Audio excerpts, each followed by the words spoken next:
সকাল সকাল ঘুম থেকে উঠেই মজার নাস্তা দিয়ে দিনটা শুরু করলাম।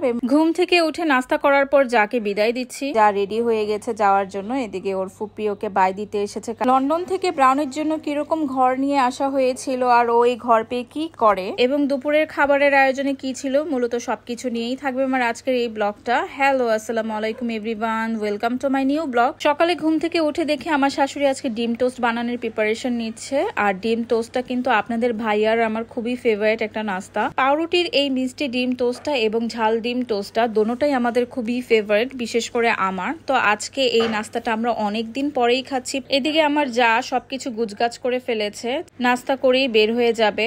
আজকে সকালের ঘুম থেকে ওঠাটা তাড়াতাড়ি হয়েছে, কারণ যেহেতু জানতাম যে ওরা আজকে চলে যাবে, তার জন্যই আজকে তাড়াতাড়ি উঠে যাই। আর উঠে আমরা সবার আগে নাস্তাটা করে ফেলি। আজকে অনেকদিন পরে বাসার সবাই একসাথে নাস্তা করছিলাম, কারণ সবসময় সবাই একসাথে থাকে না। আমার দেবর থাকে অফিসে, আর তাছাড়া সবাই বিভিন্ন কাজে থাকে না, আর আমরাও থাকি না।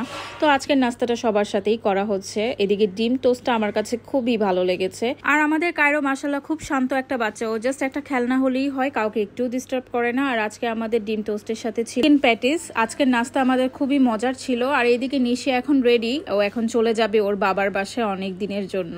এই জন্য আমার ননদিনীরা চলে এসেছিল কায়রোকে বাই বাই করার জন্য। কায়রো আসলে সারা দিন রিদির সাথে খেলে, সো এখন চলে যাচ্ছে। রিদিরও যেরকম খারাপ লাগছিল, আমাদের সবারই খারাপ লাগছিল। সকালে আমাদের সবার জন্য আমার চাচি শাশুড়ি নাস্তা বানিয়েছিল পোয়া ভর্তা, যেটা আসলে আমরা তো সকালবেলা নাস্তা করে ফেলেছি, যার জন্য আমরা সকালে এই নাস্তাগুলো খাইনি। আমরা এই নাস্তা খেয়েছি দুপুরবেলা। নাস্তাটা গরম গরম রেডি করার আগেই আমাদের বাসায় এসেছিল, যাতে আমরা কেউ নাস্তা না খাই, আমরা যেন আজকে চাচির হাতের বোয়াটাই খাই। কিন্তু আমরা এর আগেই নাস্তা করে ফেলি। এদিকে শালি বসেছে দুলাভাইকে ঠিকঠাক মতো খাওয়ানোর জন্য। গরম গরম বোয়া বেড়ে দেওয়া হচ্ছিল, ছোট ননদিনী বেড়ে দিচ্ছিল। ওরা সবাই একসাথে এখন সকালে নাস্তা করবে। এদিকে আমার ননদিনীর জামাই নিবিড়, ও অনেক লজ্জা পাচ্ছিল। ননদিনী ওকে বেড়ে দিচ্ছিল একটু একটু করে সব ভর্তা। এখানে অনেক পদের ভর্তা বানানো হয়েছিল, ও একটু একটু করে সব ধরনের ভর্তাগুলো ওর প্লেটে দিয়ে দিচ্ছিল। ওরা অ্যাকচুয়ালি এসেছিল এবার কুরবানি ঈদ করার জন্য লন্ডন থেকে। খুবই অল্প সময়ের জন্য এসেছিল এবং দেখতে দেখতে ওদের সময়গুলো চলেও যায়। আর এই বোয়া ভর্তাটা কিন্তু বিক্রমপুরের একটা ট্রেডিশনাল খাবার, যেটা ওরা প্রায় খেয়ে থাকে। বিশেষ করে সকালবেলা নাস্তার সময় ওরা এই বোয়া ভর্তাগুলো খেয়ে থাকে। আমার চাচি শাশুড়ি অনেক কষ্ট করে এই বোয়া ভর্তাগুলো বানিয়েছে। ওরা আমাদের সবাইকে অনেক রিকোয়েস্ট করেছে একসাথে খাওয়ার জন্য, বাট আমরা আগেই নাস্তা করে আমাদের পেট পুরো হাউসফুল ছিল, যার জন্য আমরা তখন আর খাইনি, আমরা দুপুর বেলায় খাই। আর এদিকে বলা হচ্ছিল কোন ভর্তাটায় ঝাল বেশি আর কোনটায় ঝাল না, আর কোনটা কি ভর্তা। আমার ননদিনী রাত্রি ও অনেক ঝাল খায়, এটাই জানার চেষ্টা করছিল যে কোন ভর্তাটায় কতটুকু পরিমাণ ঝাল দেওয়া হয়েছে।